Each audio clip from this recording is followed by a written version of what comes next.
Hi, my name is Dr. Guy Citron, and I am the Chief Medical Officer and co-founder for EndoAxis Labs.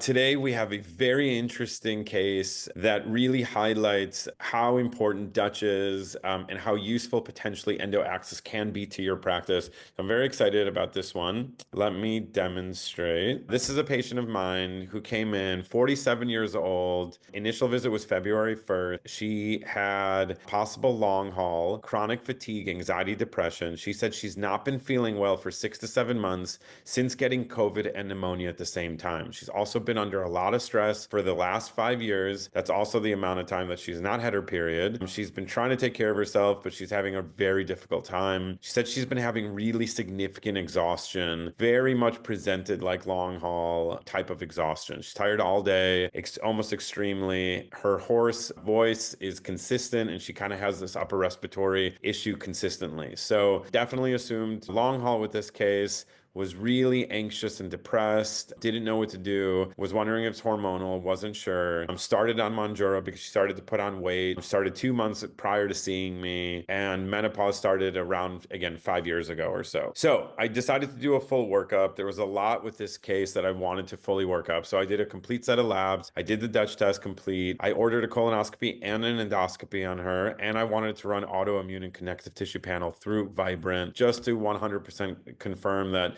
if it's long haul, it didn't get into autoimmune, which I've typically seen. So I just wanted to run as much as possible. She also had a history of some GI dysfunction and family history of colon cancer. So I just wanted to rule it out. And she was really ready to start. She really wanted to take her care. So we ran full labs. Everything came back in normal. All her blood work was healthy. Again, I'm going to indicate the functionally off labs. Everything looked normal. Elevated LDLs at 140. Total cholesterol was high at 240. She did have low ferritin, which was concerning a little bit at 10, but iron was high. Functionally off possibly was her IGF was at 97, which I consider low. T3 reverse at 22, which I consider high. Inflammation markers were moderate at 11 and 1.6 of ESR and CRP. And vitamin D, again, you can kind of argue at 34, it could be a little bit low, especially because she's got some of this post-immune stuff. So upper endoscopy and colonoscopy were completely normal, no issues at all. Everything looked beautiful. I was very happy. Her autoimmune panel came back and connective tissue panel came back all completely healthy. So I was very happy to see both of those. Her Dutch test, as I kind of assumed,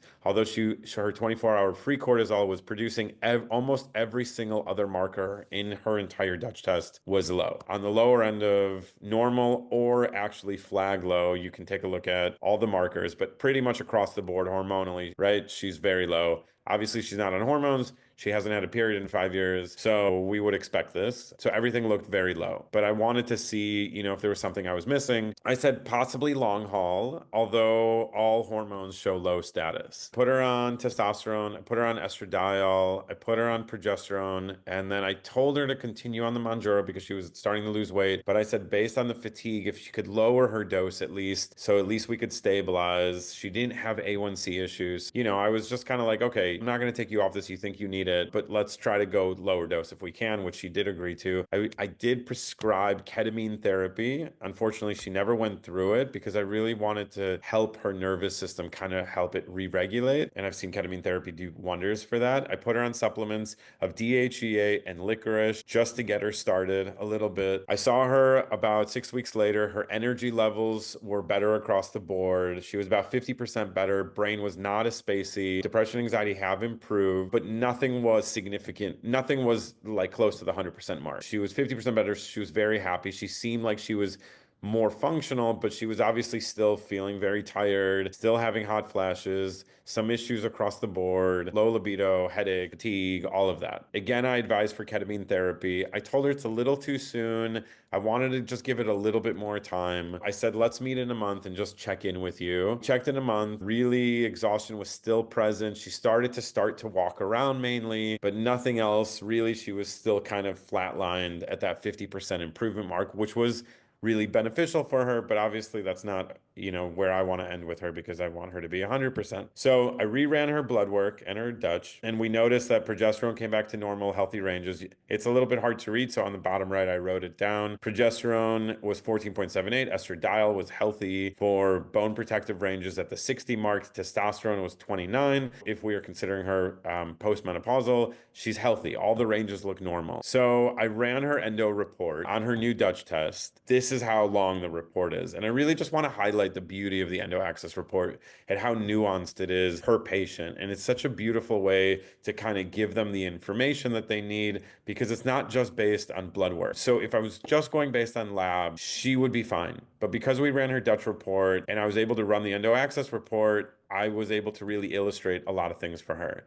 So I'm going to indicate, because that report is so long, you can't see it. I'm just going to indicate some of the findings here. It said that she is still possibly considered low estrogen or low progesterone, even though the progesterone was very healthy in the blood. It says that she was on a path for estrogen therapy, and those correlate to estrogen when testing in the urine, and her levels is within bone protective range, but considered low for an ideal luteal range if we are still considering that she might be still able to have a period, which I wasn't. So although it's saying that, I'm just considering her in the postmenopausal range. Her estrogen is healthy ultimately. Her patient reports the use of sublingual testosterone therapy, and her testosterone levels are still low. DHEA values were still low. So the primary focus of this pattern is to target herbs and nutrients that support estrogen and androgen activity while on BHRT. And this is really important for your patient because they think they're doing everything that they can for hormonal support. However, there are blends that are going to be really important for them. Low cortisol output. Her adrenal pattern came back at number 5, which means low cortisol output. It resulted in low energy, immune dysfunction, poor sleep, low motivation, and mood disorders. She suffered from all of those. We had a targeted formulation that improves hypothalamic stress response and boosts mitochondrial health. So these are the 4 bottles that were recommended. Product 7 is a really beautiful blend. It's a rich blend of phytoestrogenic and androgenic activity. So although she's on estrogen and testosterone, she still needs support through nutrition to feel those effects because she's still having some hot flashes, still not feeling great, still low libido. So Formula 7 is really beautiful. It can be beautiful for cycling females as well, but in her case, it's a really supportive blend that was marked based on her Dutch test. Formula 19 is our biggest cortisol support blend for HPA axis repair. It has mitochondrial activity supporting nutrients to boost cellular ATP. Very important for her. She's still incredibly fatigued. Formula 13 was an add-on optional. That is to really calm the nervous system. It is not a sedative formula. It's a very nice calming blend. It can help people fall asleep. So oftentimes I will recommend it for patients to help them sleep better if I feel like their anxiety is the reason why they're not falling asleep. And Formula 23 is a really beautiful and innovative blend, and that is a micronized DHEA that's a much more bioavailable version of DHEA. So I put her on the testosterone, the Divigel, the progesterone, the Mounjaro. She upped her own dose to 10 milligrams. I was not happy, but she really wanted to lose weight. She told me she was exhausted for a day or two after the injection. I said, okay, that's fine. Let's just at least support your body as much as we can. The supplements, I put all of them on there for her. She was obviously still in a pretty crucially dysfunctional space. So Formula 7, 19, 13, and 23, again, phytoestrogenic and androgenic, high cortisol support, very calming to the nervous system, and then liquid drops for DHEA. So I saw her October 24, and I have to say that this is one of my favorite cases because her symptoms fully resolved after I think about 7 weeks on the supplements and the medications. She said an energy for the first time improved since pre-COVID. She thought it was actually better before even her COVID. She started to sleep normal. Her headaches and hot flashes completely disappeared. Libido started to improve. She didn't feel like she had any of the long haul symptoms remaining. Mood was finally regulated. She didn't experience any lingering symptoms. She was like jumping in joy, gave me a glowing review, obviously, and thought that like we finally figured out her issue, which was basically hormone utilization. Again, she increased her Mounjaro to 10 milligrams. She was still feeling tired for 2 days. We talked about reducing it, but she did lose about 30 pounds during that journey being on Mounjaro. So she was very happy with her weight, and we talked about reducing the dose. And then menopausal hormonal symptoms, all symptoms completely resolved. I kept her on the blends for some time. and she's doing great. So I hope you enjoyed that. It was such a pleasure to present, and have a beautiful rest of your day. I hope you find these useful. Thank you.